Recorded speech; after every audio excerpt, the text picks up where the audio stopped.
So a couple years ago, I made this Gladius, and I was so happy with the bevels on this. You know, obviously we've got four different bevels. These are hollow ground, and it just came out amazing. Everything's nice and uniform. You can see the center line there is really straight on both sides, and that's pretty hard to achieve. I was also really happy with the guard fitment here.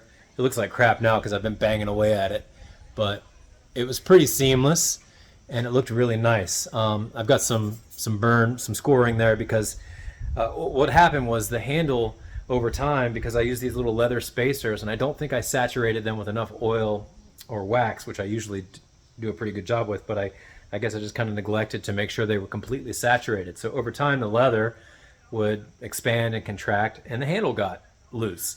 Had a nice maple burl handle on there. But I decided I was going to try and redo the handle, and I burned it to take it off, which is why you're seeing this scoring.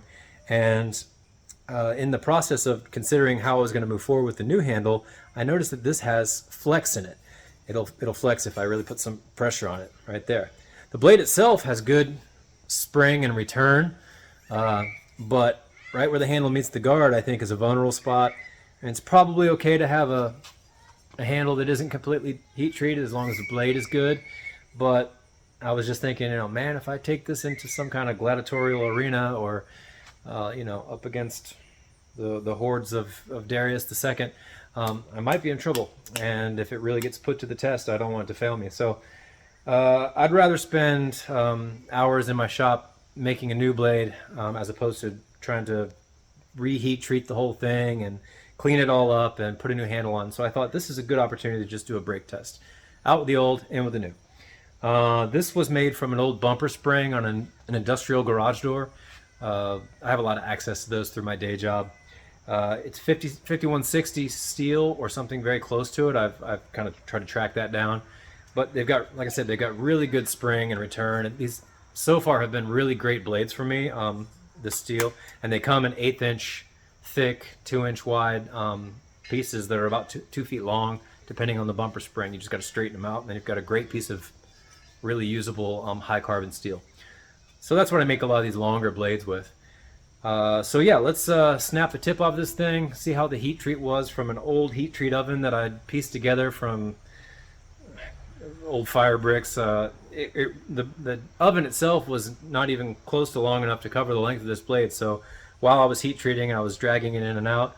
I think it came out great. I mean, I file tested it, and it seemed to hold an edge really well. I've dulled it since just because I was going to work on it. But yeah, it was never really a proper heat treat oven for something this size, and I'm kind of curious to see what I ended up with. So I'm going to snap it, and we're going to move on. Let's see what happens.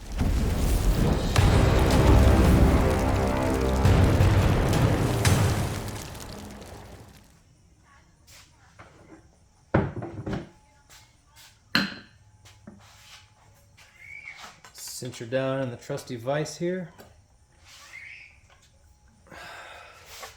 Got my face shield on.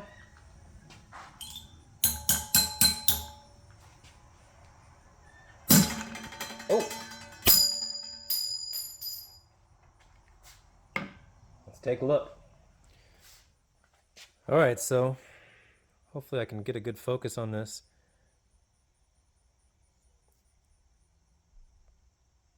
That's pretty good. I mean, you can see some striations in there from the break itself, but the structure is really fine. I mean, it's finer than sugar. It's almost powdery. I guess there's always room for improvement, but I don't know if you're really seeing it here, but it looks pretty creamy to me. And considering again that this was done in kind of an improvised forge and really before I had a good setup, I'm pretty happy with that. I'm going to break it again a little further down the blade just to see what my consistency is along the length of it. At the very least, it seems to be a pretty tough blade. Let's see what we got here.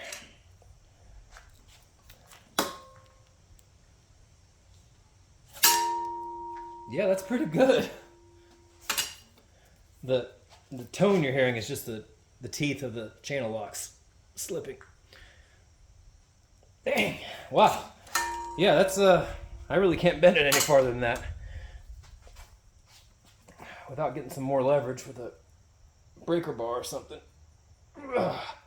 Damn. I'm pretty happy with that.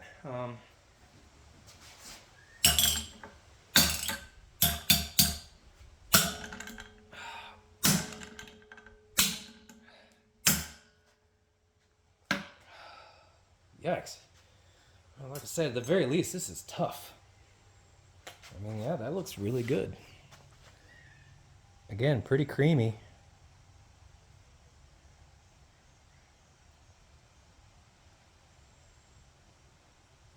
I'd love to hear your thoughts. If anyone knows, I'm not